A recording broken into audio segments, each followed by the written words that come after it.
Hoy nuevamente estamos en Tertulias con Juana. Tenemos como invitada a Verónica Arango. Vamos a hablar de la escalera al alma, la escalera emocional. Hola, buenos días. ¿Cómo estás? Muy bien. ¿Y tú cómo estás, Juana? Qué gusto estar aquí Qué, contigo. qué delicia, sí, muchas gracias. Yo aquí muy cansada, pues cansada no, la verdad es que ya me estoy recuperando haciendo lo del Camino de Santiago que te cuento.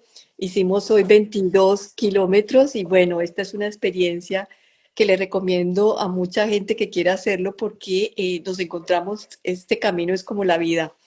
Pero volvamos nuevamente a ti, qué delicia que estés acompañándonos. Y la primera pregunta sería, ¿quién es Verónica y por qué estás en este camino espiritual, en esta transformación que hiciste en un momento determinado de tu vida? Bueno, pregunta compleja con la que empiezas cuando me preguntas quién es Verónica. Bueno, mi nombre es Verónica Arango Villa y eso define muchísimas cosas. Porque hago muchas cosas, soy una persona, pero hago muchas cosas, vivo muchas vidas en mi vida. Ujú. Soy comunicadora social de profesión, soy terapeuta emocional, me dedico a la terapia emocional, que es lo que encierra mi esencia y lo que me gusta hacer y lo que me gusta transmitir y la forma que me gusta, digo ayudar, entre comillas, porque creo que cada uno se ayuda a sí mismo, pero me gusta ser una herramienta y una constructora de herramientas para las personas. Bueno, soy mamá, soy esposa, soy familia, soy amiga, hago muchas cosas y tengo muchas facetas en este camino de vida que he decidido tener, pero constantemente me sigo como rediseñándome, reinventándome, transformándome. Entonces, esta definición comunicable de quién soy yo es bastante variable, depende el contexto de la persona y el momento en el que me hagan esa pregunta. Pero sí, o sea, en eso todo eso es cierto, pero ¿cómo llegaste? ¿Cómo hiciste este cambio? Yo sé que la comunicación social hoy en día te ayuda y te ha ayudado a organizar todo este trabajo que haces hoy en día. El cambio y esa transformación que seguir este llamado de tu alma, ¿a qué se debió?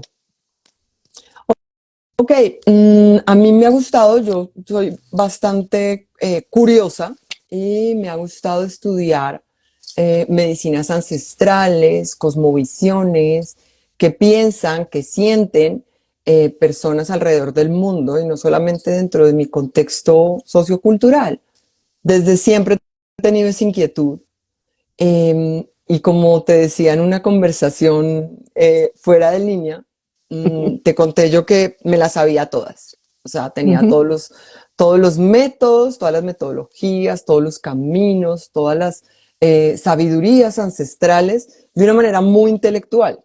Solamente cuando me quebré y tuve una inflexión, un punto de inflexión en mi vida bastante duro, doloroso, complejo, en el que no tenía nada que aferrarme de lo que era mi personalidad, este yo comunicable, vamos a llamarle ego, con propósitos de definirlo, no para juzgarlo, ¿no? Ujú.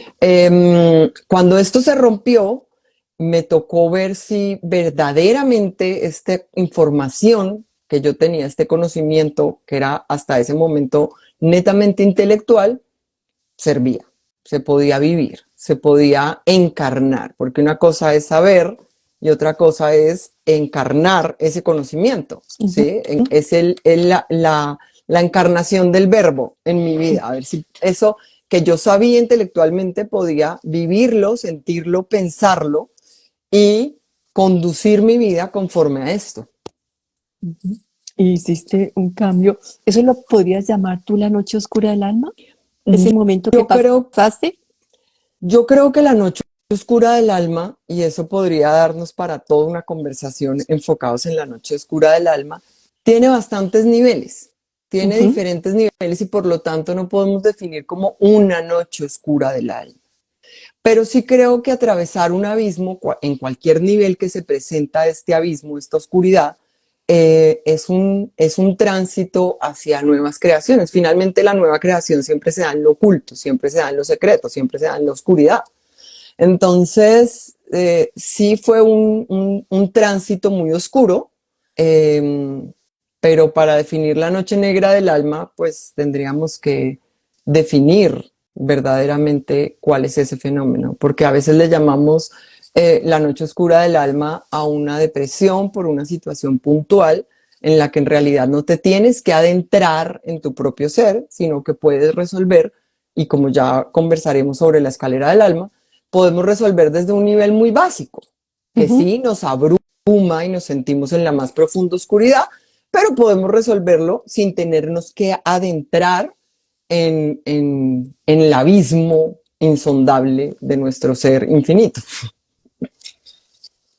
Sí, y sí, o sea, yo llamo, o sea, cuando llamo la noche oscura del alma, sí llamo ese espacio donde hacemos una transformación muy grande, donde tenemos que entrar y revisarnos y nos hace, de verdad, nos transforma porque no hay otra forma de salir adelante de ese lugar. Volvamos entonces ahora a la escalera del alma y es la reunión que tenemos aquí, la tertulia que tenemos hoy. ¿Por qué la llamaste así, la escalera del alma? Porque creo que tenemos diferentes interacciones, como te lo mencioné, somos uno, pero hacemos muchas cosas y tenemos muchísimos niveles y todos tienen muchísima profundidad. A veces cuando estamos en este camino espiritual, en nuestro camino espiritual, porque es un tema absolutamente individual, desestimamos ciertas interacciones, disfunciones, problemáticas o patologías de niveles anteriores, del cuerpo, de relaciones interpersonales, unas más profundas que otras.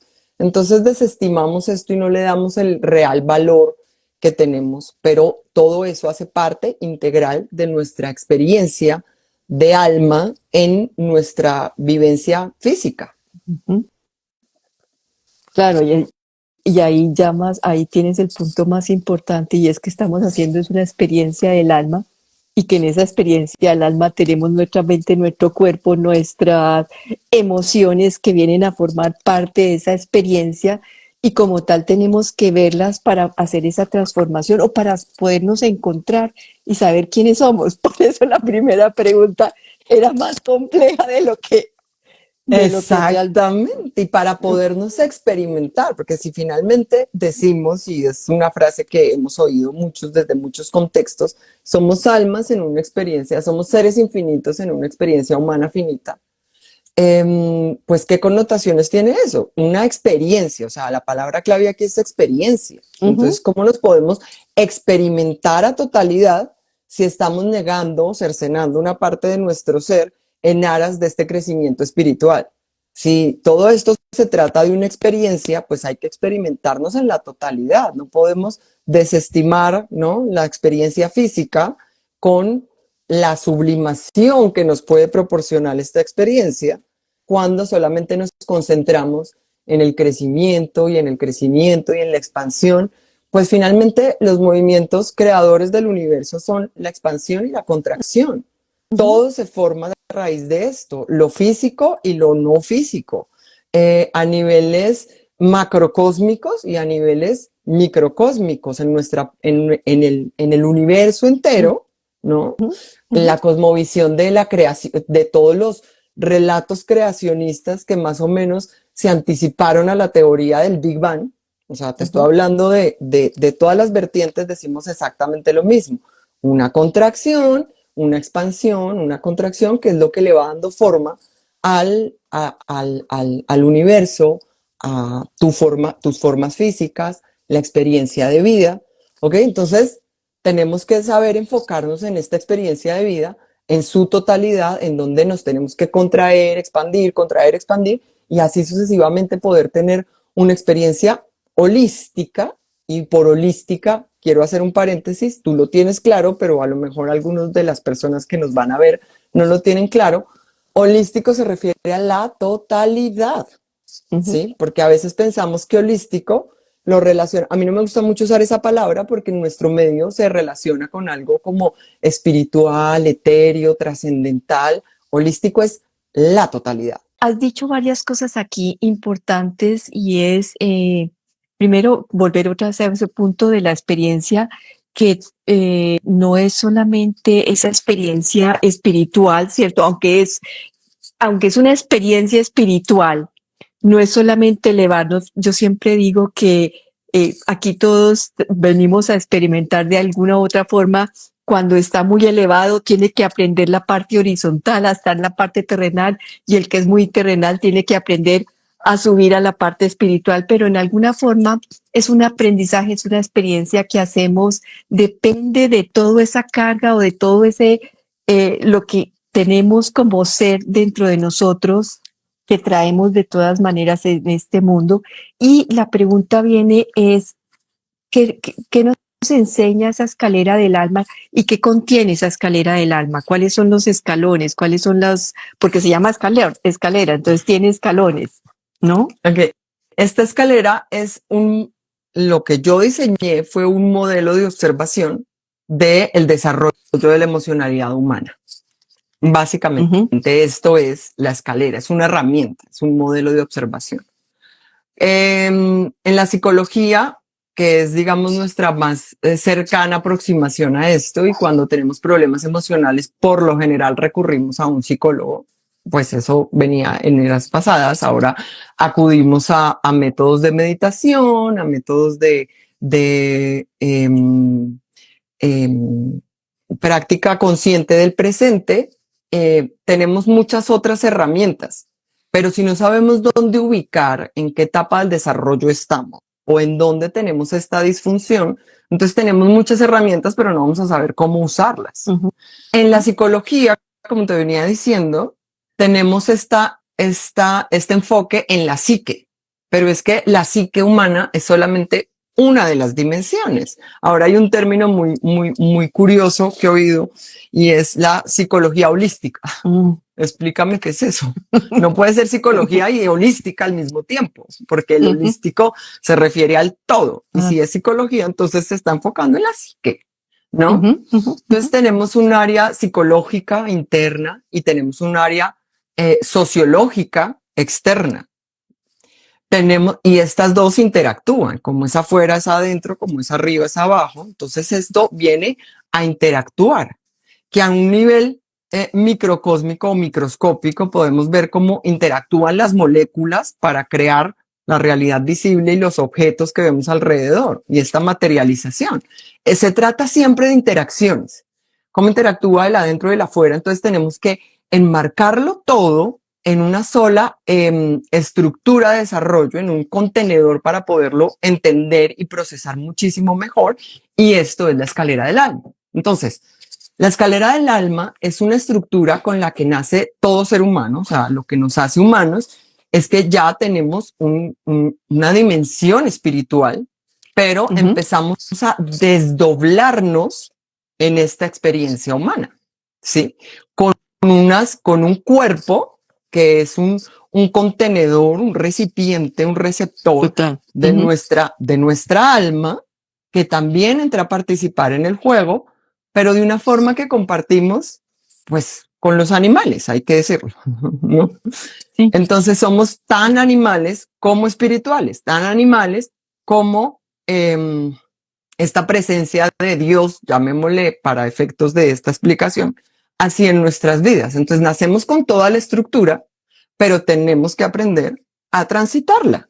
Y esos escalones, el hecho de que es una estructura completa y compacta, no es porque ascendamos a un nivel que olvidamos el otro, sino porque cuando conocemos la experiencia en un cuarto, en un quinto nivel, no significa que los niveles básicos y nuestras necesidades fisiológicas ya podamos descartarlas.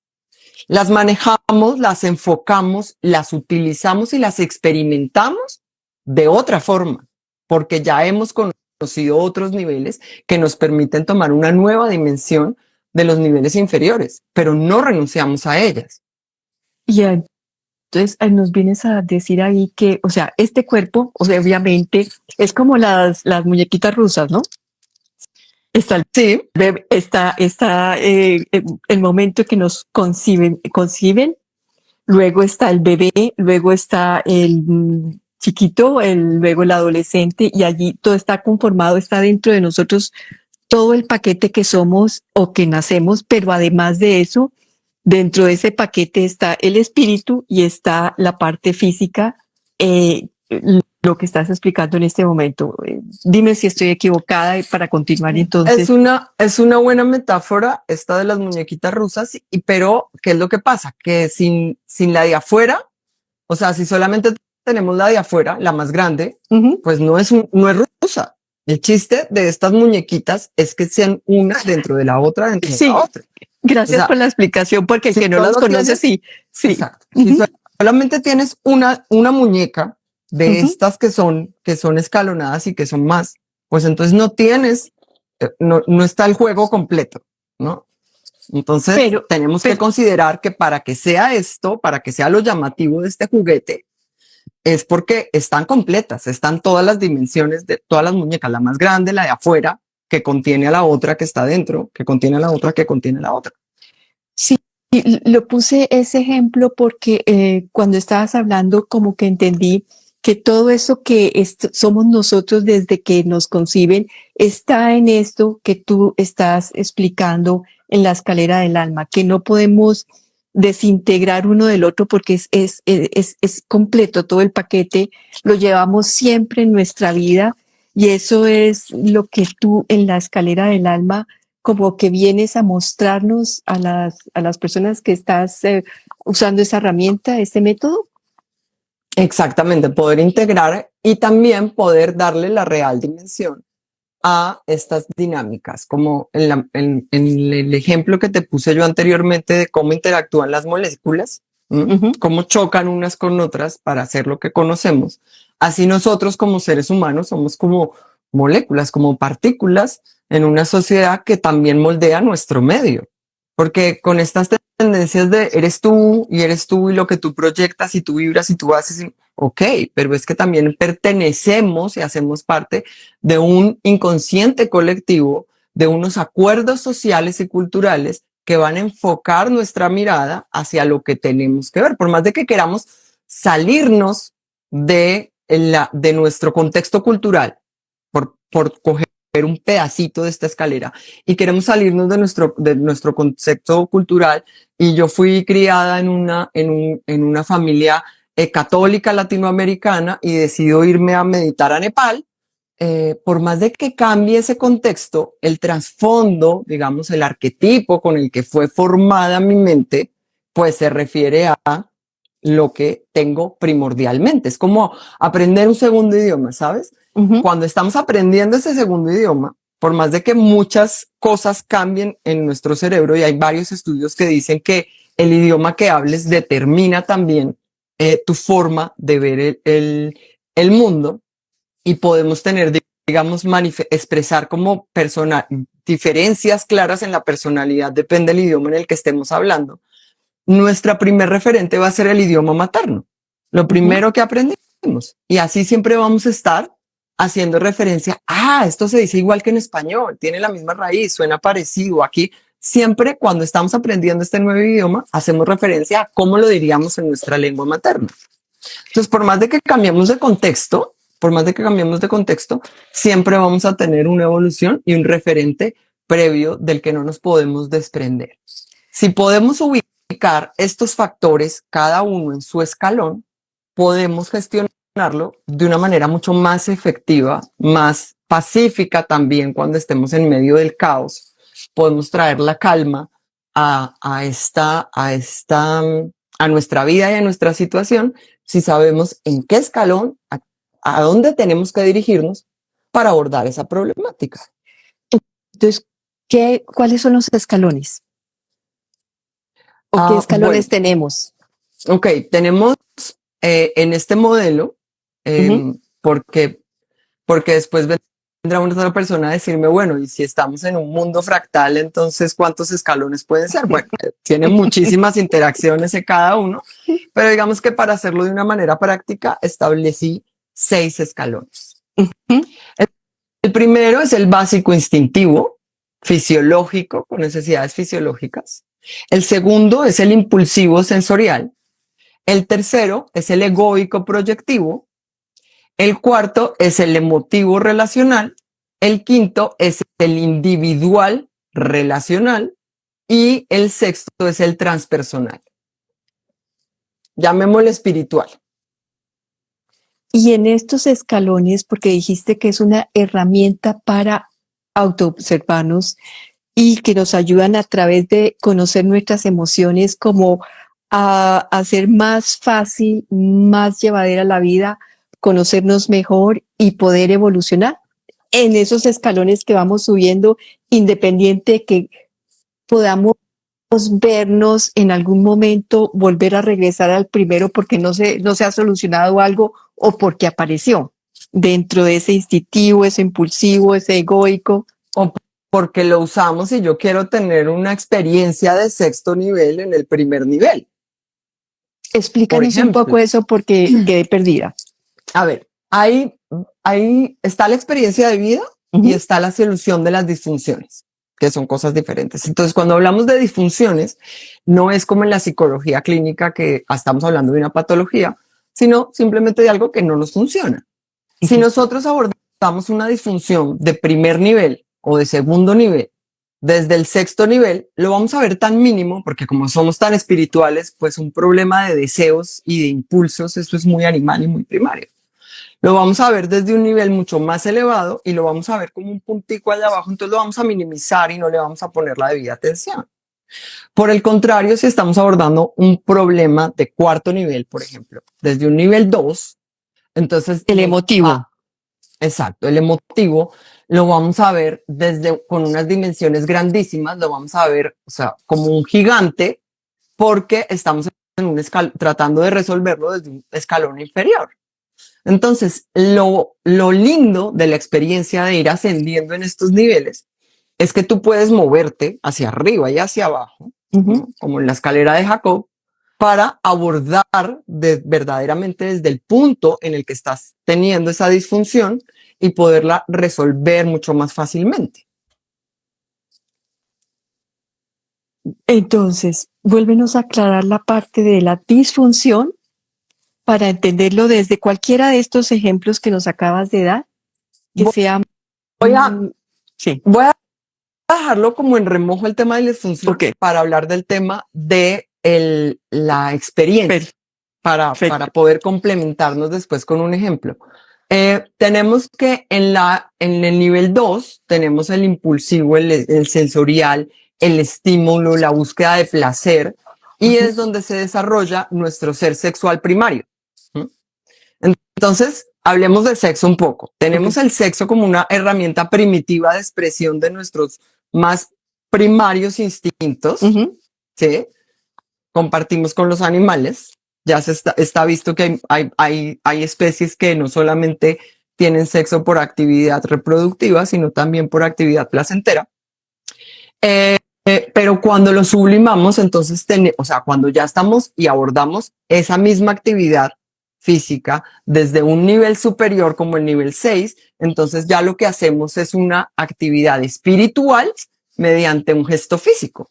Lo hacemos con conciencia, tenemos una conciencia diferente sobre ese placer sexual. O cuando lo hacemos por un tema de conectividad en el nivel 3 con otra persona, pues entonces estamos hablando de una experiencia de dar y recibir placer, pero con un sentido emocional adjunto a esa experiencia. Entonces tenemos el sexo básico instintivo, el deseo de recibir placer. Tenemos la conexión humana cuando estamos con otro ser humano al que amamos y queremos manifestar este amor mediante el sexo, o tenemos una experiencia sublime, ¿no? Donde estamos transmutando, cambiando cosas, moviendo más allá de un plano físico esta conexión humana. Entonces, la misma actividad tiene 3 abordajes diferentes. Y sí, la pasaste desde el instintivo y la llevaste hasta el último escalón. Lo mismo sucede. Otro ejemplo con el que me gusta mucho relacionar esto es con la comida.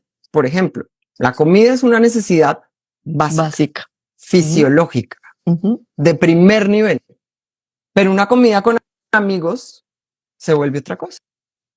Una comida ya tiene otros elementos y otros componentes que también participan en los procesos digestivos. La forma en la que yo me siento a comer y las cosas que comparto de tercer nivel al momento de ingerir alimentos modifican la forma en la que yo hago la digestión. En un cuarto nivel, donde es una institución ritual en mi familia, según mi religión, un banquete Cultura. de religioso, cultural, social o familiar, entonces tengo ciertos rituales que son de cuarto nivel, donde ya simplemente no comemos por tener una interacción, reunámonos y nos comemos alguito, sino que además es un ritual donde yo, digamos, invoco otras cosas dentro de esto. O sea, es algo que celebramos en mi familia por todos los años, entonces estoy haciendo como un trayecto ancestral Ujú. para traerlo a la mesa en ese momento.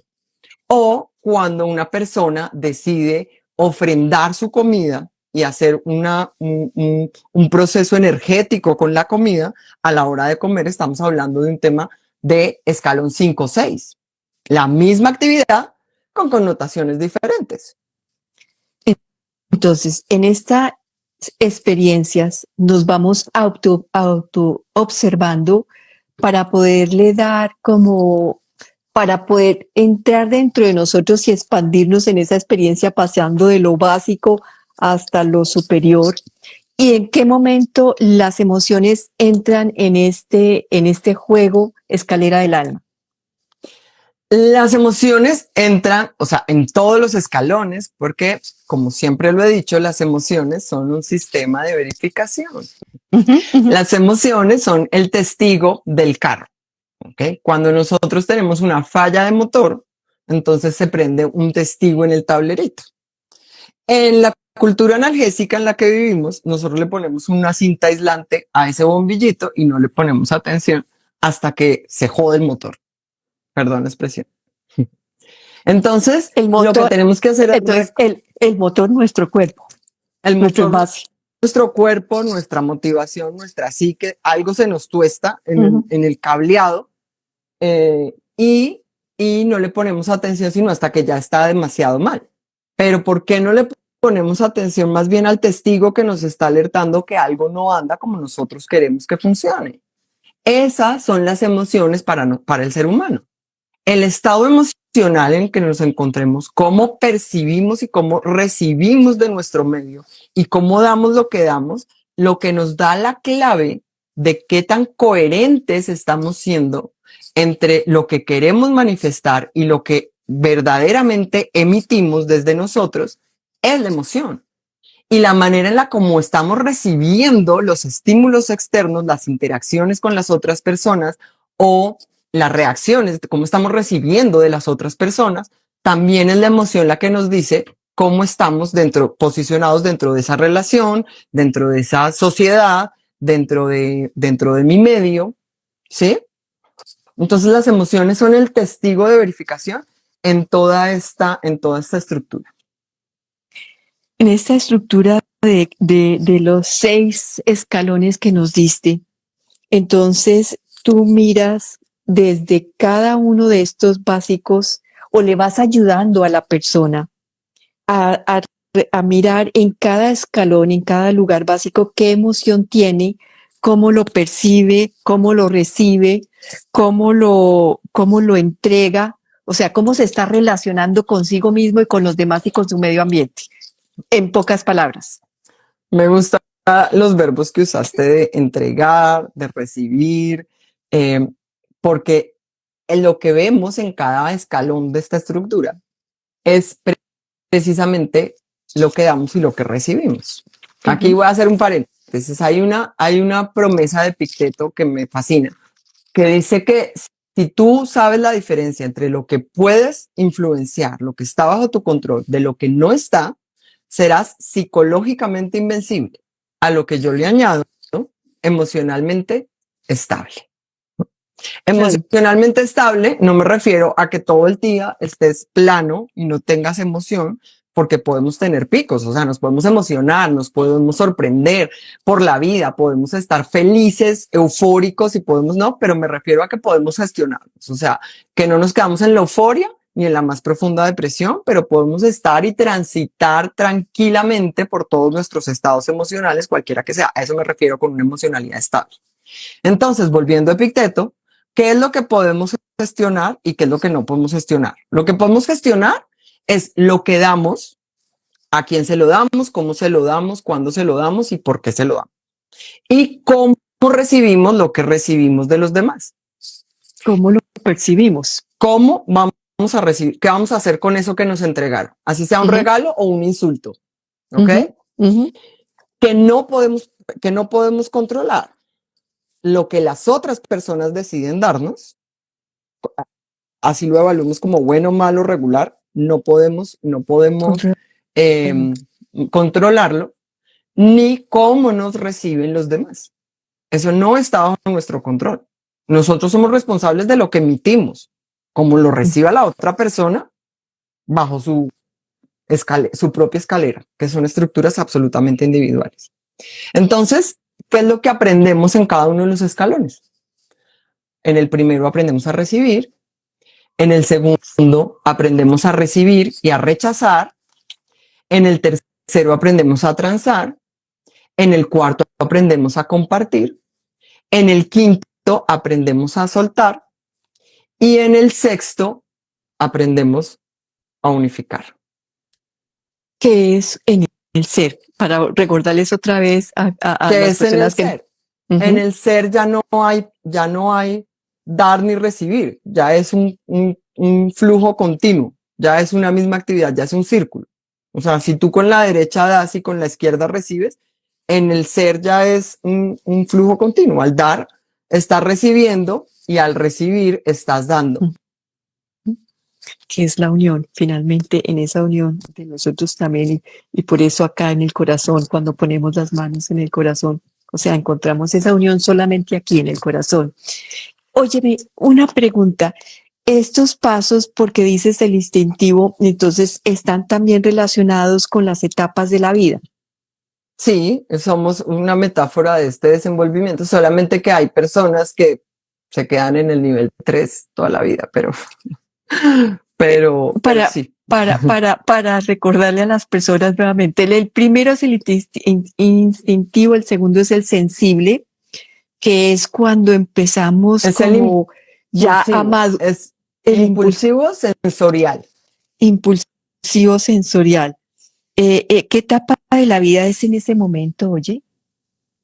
Vamos a hablar en las etapas, vamos a poner este ejemplo en todas las etapas de la vida. El ser humano es la especie de animales más inútil del planeta entero. Sí. Nosotros somos la única especie de mamíferos donde la hembra se tiene que acercar la cría al pecho para que se alimente. De resto, todos los mamíferos es la cría la que busca cómo alimentarse. Nosotros en la etapa 1, en la estructura número 1, solo aprendemos a recibir porque nada podemos dar. Lo que supuestamente damos en esa etapa es el simbolismo que otros nos atribuyen. Entonces el amor con su hijo y el amor y lo que me das y bla, bla, bla, bla. Pero en realidad estamos en esta experiencia, sí, con muchas sensibilidades superiores, ¿no? Por eso digo que este es un proceso de envolvernos y desenvolvernos, ¿no? Entonces, en esta etapa, realmente solo sabemos recibir. Y es en esta etapa donde aprendemos a recibir. No podemos hacer nada más. No entregamos nada a cambio. Entonces, ¿cómo aprendemos a recibir? Está marcada por esa primera parte de nuestra vida. Y es así, o sea, este símil con el desarrollo de nuestra vida va muy ligado a nuestro desarrollo físico, sensorial, motor, psicológico, claramente. Increíblemente marca muchísimo a la persona en todo su posterior desarrollo, esa etapa tan corta, pero tan significativa de cómo, y por eso son las 5 heridas que tenemos, ¿cierto? Tan significativo de cómo me veo cómo me veo a mí mismo, cómo me acepto a mí mismo, cómo me amo a mí mismo, en esa relación que hubo mamá-hijo. Y si soy de cuidadores en general, y si soy merecedor del espacio que ocupo y el aire que respiro, está dado en la estructura entre la 1 y la 2 es donde se desarrollan lo que llamamos heridas de infancia. Y qué bueno que las mencionas porque mira, esta clasificación de las heridas de infancia es una herramienta más, pero a veces tenemos problemas de cuarto nivel e intentamos ver cuál es la herida que me está llevando a gestionarlo así. No, cada cosa en su lugar, ¿no? Porque a veces nos ponemos y nos vamos tras un método que promete que me va a dar paz interior y me voy a meditar cuando tengo problemas fisiológicos por resolver, ¿no? Entonces, es bueno estas clasificaciones, estas cosas que nos dan, ahora está muy de moda hablar de los tipos de apego, pues sí, es bueno que tú identifiques ese tipo de apego, pero ¿en dónde realmente te está afectando? Hay muchas herramientas, muchos métodos que todos son maravillosos. Yo uso muchos de los métodos que están de moda y no tan de moda, porque yo lo que estudié fue para hacer lo que hago, son medicinas ancestrales. Entonces, cuando me dicen, ay, es que descubrió la nueva medicina germánica, habla de que las somatizaciones físicas tienen una raíz emocional. Pues los chinos lo dijeron, la medicina tradicional china lo dijo hace 6.000 añitos más o menos. O sea, ¿de qué me estás hablando, no? Entonces hay unos que son de moda y no tan de moda, que son herramientas fundamentales que uso mucho, eh, pero pues ¿en qué nivel? Ok, entonces con este paréntesis, continuando, todo esto marca cómo aprendimos a recibir, desde qué tan cubiertas fueron estas necesidades de tipo 1. Y ojo, aquí quiero ser muy preciso. La contención de esta expresión de carencia, la contención de tengo hambre, tengo frío, tengo sed, tengo, ¿no? Tengo, tengo una sensación de soledad, porque eso lo sentimos muy pequeñitos. La contención, y esto también es parte de necesidades que son fisiológicas. Para el ser humano, el contacto físico es una necesidad fisiológica, primer nivel, ¿no? ¿Cómo aprendemos a recibir en adelante? Depende de cómo recibimos, cómo nos enseñaron a recibir en el nivel 1. Luego, en el nivel 2, que es el impulsivo, y que decías tú que es también esa parte que recibe, ahí no solamente recibe, sino también rechaza, si no estoy mal y recuerdo, ¿sí? Rechaza. Rechaza quiere decir también que empieza a escoger, a definir sus límites, de lo que estoy pensando como de la infancia, a definir sus límites, a decir no, a decir quiero, a decir, o sea, a poner para dónde va, a definirse.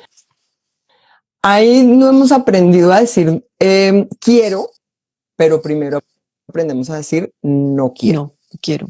Y como una persona adulta, y esto ya te lo digo yo como en la praxis, o sea, o sea, 8, casi 9 años dedicada a esto y la cantidad de pacientes que han pasado por mi consulta, te puedo decir que ya en la praxis puedo ver, remontándome a eso anterior, antes de mirar las heridas de infancia, antes de mirar las constelaciones familiares, antes de ver las regresiones que se ha hecho, porque cuando llegan a mi consulta, por lo general, hay muchísimos que han acudido a todo tipo de herramientas y como que no encuentran, y algunos son como yo, que se las saben todas, pero a ver, encárnelo, vaya y hágalo, ¿no? O sea, yo sé lo que tengo que hacer, pero es que no lo vivo, no lo siento, no lo percibo, ¿ok?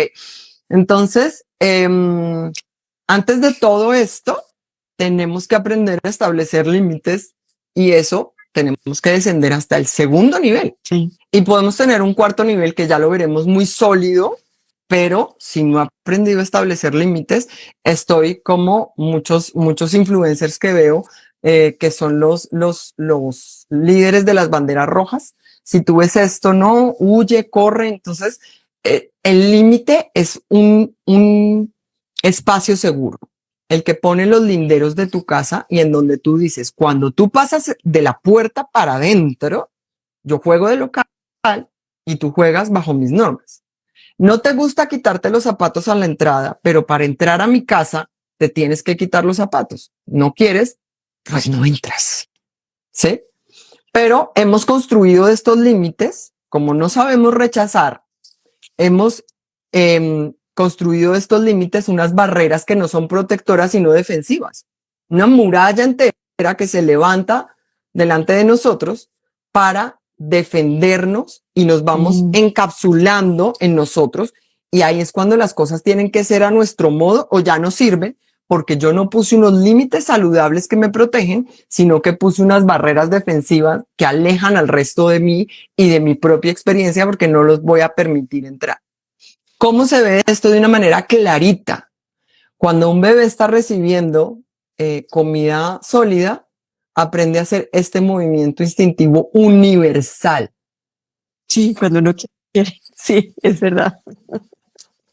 Nadie se los enseña, ellos lo saben. Y es universal, y la escalera del alma también, porque mira que cuando estamos hablando de la psique, de la psicología, que me parece valiosísima y hay momentos en los que tenemos que recurrir exclusivamente a mirar qué hay ahí, estamos viendo que somos muy divergentes los seres humanos unos de los otros. El medio juega mucho y no es la psicología de un niño católico a un niño hindú, o por religiones o por nacionalidades o por cultura, pues la psicología puede variar mucho.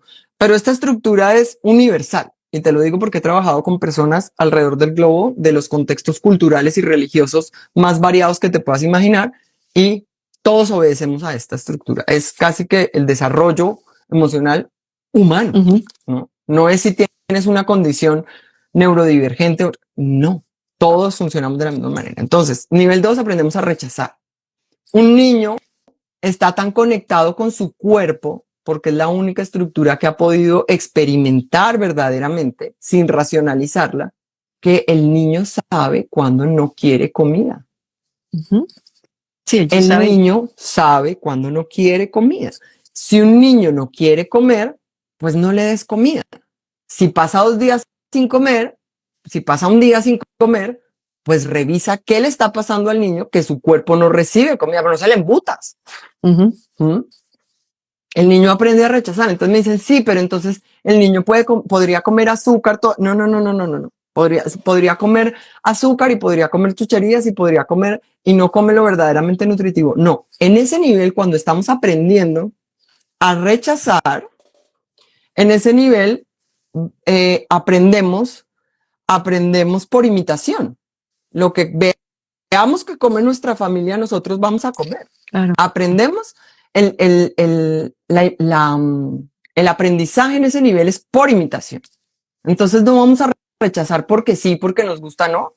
Si en mi casa se comen ensaladas, pues yo voy a recibir los vegetales de buen agrado. Pero si digo que no, el niño es capaz de percibir más cosas de las que un adulto con respecto a los alimentos. Entonces ahí es donde empezamos los adultos, por ejemplo, y es cuando yo determino los problemas parentales, que violamos el límite del niño.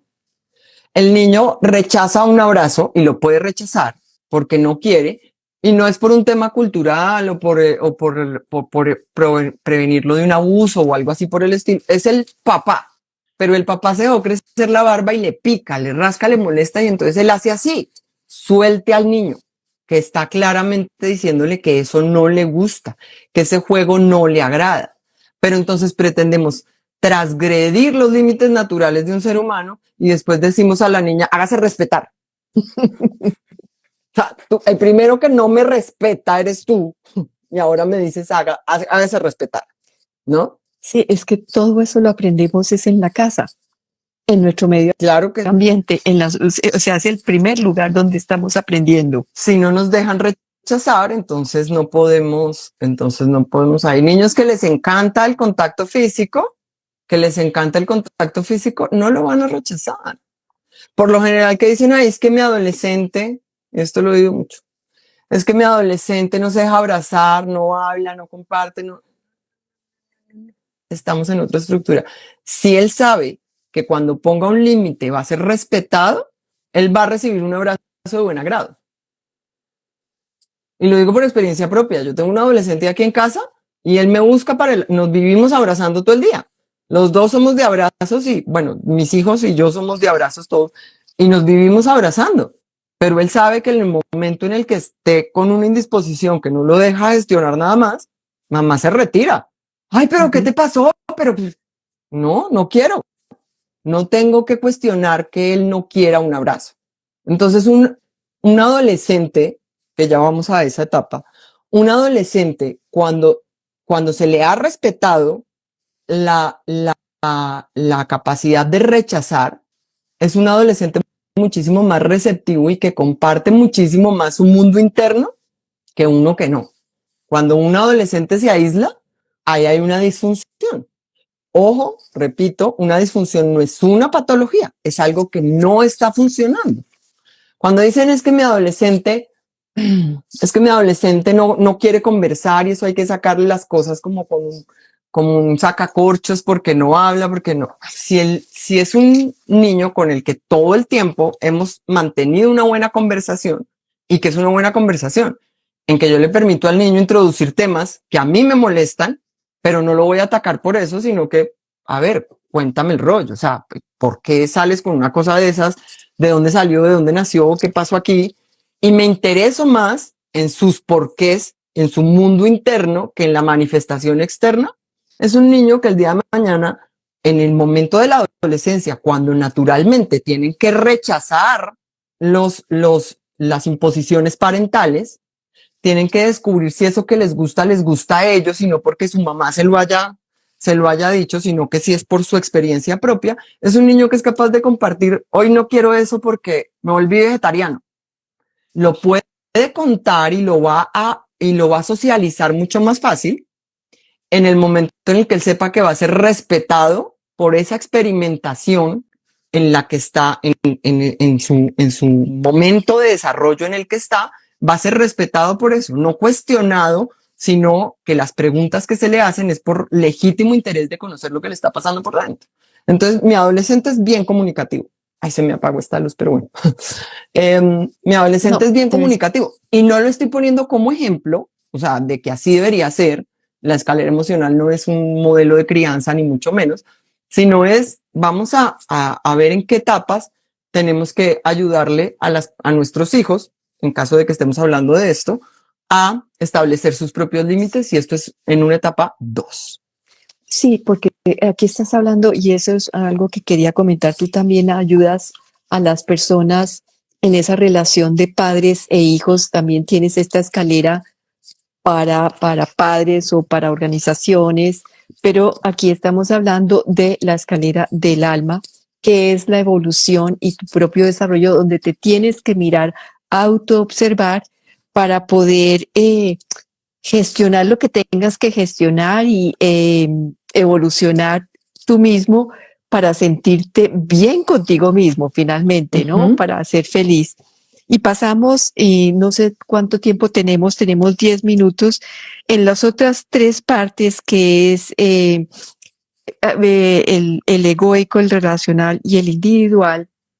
En esto, tú les vas a enseñar a las personas a mirarse en cada uno con preguntas, con no solamente con ejemplos, sino también con preguntas para que la persona pueda llegar de un punto, o sea, finalmente la persona, ¿qué desarrollo hace cuando hace la escalera del alma? Es ver en dónde se plantearon esas disfunciones para poder gestionarlas adecuadamente. Antes de compartir, que es lo que naturalmente nos han enseñado, tiene que compartir. Lo primero que hacemos es transar. Y esto también es muy importante, porque si no aprendimos a transar, si nuestros padres, o sea, yo lo digo hacia nuestros hijos, pero lo podemos ver lo que nuestros padres nos dieron a nosotros y cómo fue el modelo que ellos aplicaron con nosotros. En el caso del adolescente, cuando hablo de un adolescente, no es para que miremos solo a nuestros hijos, sino para que miremos, carajo, es que a mí no me dejaron establecer límites adecuados, y ahora yo cómo hago con esta emocionalidad que me desborda porque me siento abusada por el mundo y el externo, ¿no? Pero pues es que si yo no tengo mis límites internos, ¿cómo voy a poder comunicarlos hacia las otras personas? Porque finalmente no le ponemos límites al otro, sino que los establezco yo al interno y los comunico. Eso es todo, ¿no? no le pongo límites a la conducta de las otras personas. Acuérdate que eso cae en la categoría de lo que no podemos controlar. Sí. En la estructura 3, egoica, nosotros aprendemos como seres humanos a transar. Y es ahí donde buscamos la reciprocidad en las relaciones. Entonces el amor debe ser recíproco, el amor es infinito, el amor no tiene forma, el amor es incondicional. Y yo puedo dar amor con una persona en la que tenga una relación en la que sostenga una relación de distancia, porque la forma de que le estamos dando este amor en el físico no es recíproca. ¿Ok? Entonces, para mirarnos a nosotros mismos es cómo transo yo, no solo con las otras personas y las relaciones, si son recíprocas o no, sino con mi propia realidad. ¿Qué estoy dando yo a cambio para la manifestación que estoy recibiendo? No me gusta lo que estoy recibiendo de las otras personas, del trato, del medio, de la vida. Entonces, ¿qué estoy dispuesta a sacrificar? Aquí hay un ejemplo que es un poquito controversial, pero me gusta usarlo y es en esta era de la sanidad infinita y tenemos que sanar y vamos a sanar. Hay personas que no están dispuestas a transar su enfermedad, que no están dispuestas a entregar su enfermedad, a entregar todo lo que acompaña su enfermedad para recibir la sanidad. Por eso es tan importante en este nivel aprender a transar. ¿Por qué? Porque si una persona está enferma y esa enfermedad le da un trato preferencial, le da atención. Tuve una paciente que ella decía, es que si yo estoy bien, la persona con la que vivo no me va a tratar bien. Yo lo conozco y si esa persona, y si tengo un poquito de misericordia, es porque estoy enferma. Al final me tocó decirle, ¿sabes qué? Aprende a transar con tu realidad. Y si el precio que tú estás pagando por una convivencia es estar enferma, pues hay un tema que tienes que entregar. En el otro escenario de sanidad, tú vas a tener que aprender a gestionar este trato. ¿Y cómo vas a asumir este trato con esta persona? Escoge una de las dos. ¿Qué es lo que más fácil te queda gestionar en tu realidad? Porque los dos escenarios no son chéveres. O sea, cuando hablamos de sanidad, sí, todo muy bonito, la paz y el amor, pero no es la condición general del ser humano. No todos estamos en esa situación de podernos a decidir. Entonces, decide con qué puedes gestionar.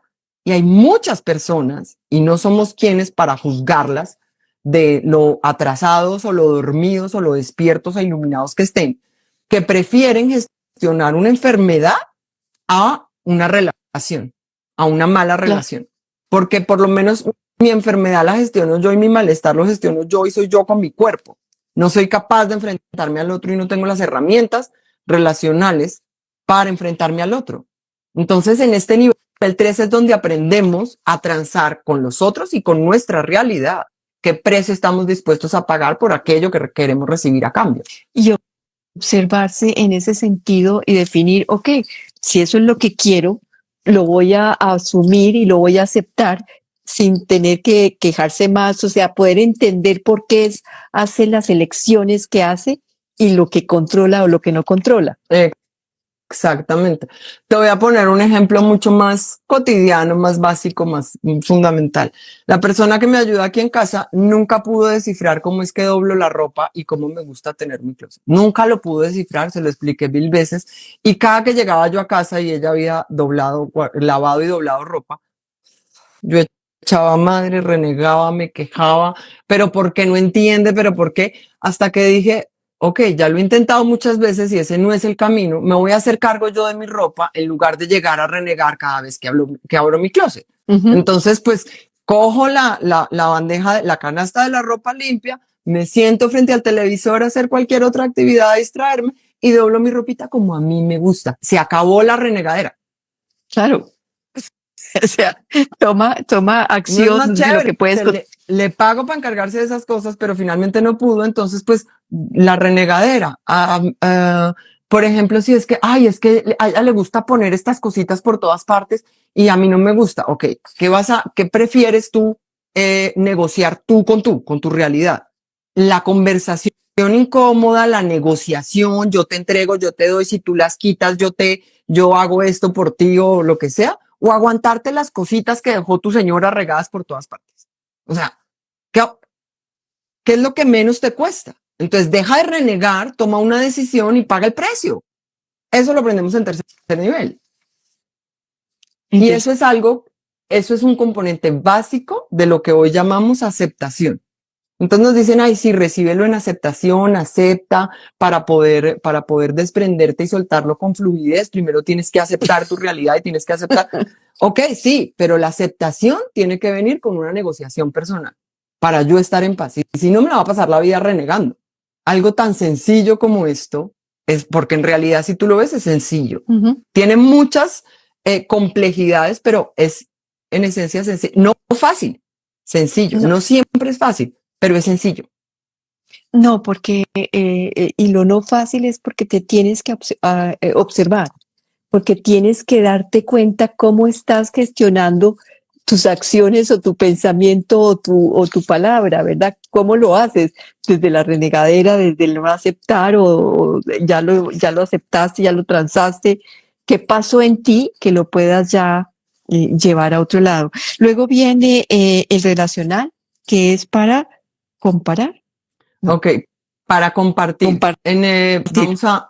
Ya se nos está acabando el tiempo, entonces les voy a dar un resumen de los niveles. Pero los niveles fundamentales, los cimientos de nuestras interacciones sociales están en el 1, 2 y 3. Que fueron los que estuvimos hablando. En el cuarto nos asociamos, en donde estamos participando de una causa más grande que nosotros, o cuando nos metemos en una empresa a trabajar, o cuando nos metemos en una asociación de cualquier tipo político, religioso, y tenemos ideales y compartimos esos ideales, estamos trabajando por una causa donde ya no importa tanto lo que yo quiero, sino que lo que yo quiero lo pongo al servicio de esta sociedad a la que yo me vinculé, donde aprendemos la diferencia entre aprobación y aceptación. Aprobación es cuando tú tienes que pasar y cumplir un requisito, como cuando estás saliendo con alguien. Pues primero tú tienes una serie de conocimientos para ver si quieres o no relacionarte con esa persona. Pero cuando estás en una relación, pues ya la aceptaste. El paquetico completo. ¿Ok? Entonces aprendemos estos temas de la diferencia entre aprobación y aceptación. Luego viene la individuación. Individuación, no individualización, sino individuación, como Carl Jung llama a ese proceso, donde nosotros nos adentramos en nuestras propias sombras no como algo malo, sino como esa parte que cercenamos para vernos bonitos socialmente, en lo que nuestros papás nos ayudan mucho y nos dicen, quédate quieto, pórtate bien, quédate quieto. Entonces asociamos el moverse con portarse mal, con ser malos, por ejemplo, ¿sí? Entonces nos adentramos en este cuarto oscuro personal para conocernos a nosotros mismos y cultivarnos. Entonces aquí, por eso la relación aquí con el otro es de entregar, donde yo me cultivo y me entrego. Ya no entrego de lo que tengo, sino de lo que soy. Y finalmente viene la estructura transpersonal, en donde podemos llamarnos uno con el todo, donde soy parte del sistema, tú y yo somos dos olas del mismo mar y somos parte fundamental la una de la otra. Entonces ya es una relación donde mi individualidad, mi experiencia individual sigue exactamente la misma, pero mi experiencia relacional es transpersonal. En este camino del alma, ya para terminar, ¿las personas se encuentran un cambio real en sus vidas? Transformador, duradero, profundo y trascendental.